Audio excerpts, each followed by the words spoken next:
तुम्हाला मी आज काय घेणार आहे माहिती का? जसं आपल्याला डोळ्यांनी दिसतं तसं असतं का?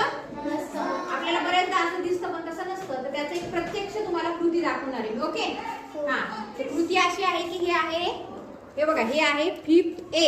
ओके, आणि हा आहे 5th B. ओके, तर तुम्हाला मला सांगायचंय की याच्यामध्ये छोटा कोणता आहे आणि मोठा कोणता आहे? हे छोटा आणि हा मोठा आहे. हे छोटा आहे, हे मोठा आहे. तुला कुठला दिसतोय सांग? हे छोटा आहे मोठा. हे छोटा आहे, हे मोठा आहे. आता छोटा A दिसतोय आणि मोठा B दिसतोय, है की नाही? आता बघा थोड्या वेळाने काय होते. आता काय होतंय, हे सेम सेम लावले. आता कोणता मोठा दिसतोय?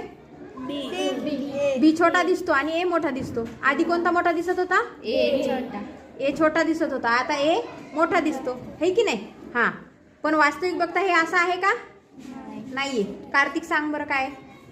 दोन्ही एकाच साईजचे, एकाच साईजचे, फक्त खाली वर केल्यावरती मोठे छोटे होतात. हा, दोन्ही पण एकाच साईजचे आहेत. बघा असं ठेवलं, बघा दोघांची साईज सेम आहे की नाही? सेम, दोघांची पण साईज सेम आहे. पण ज्या वेळेला आपण त्यांना असं ठेवतो खालीवर, त्यावेळेला एक छोटा दिसतो आणि एक मोठा दिसतो.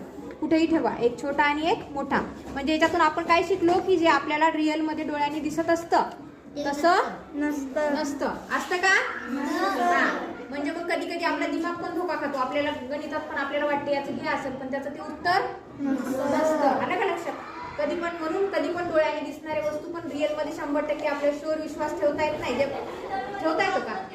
समजलं तुम्हाला आजचं आपलं काय आहे? जे डोळ्याने दिसतं तसं म्हणूनच जग फसतं. कळलं का?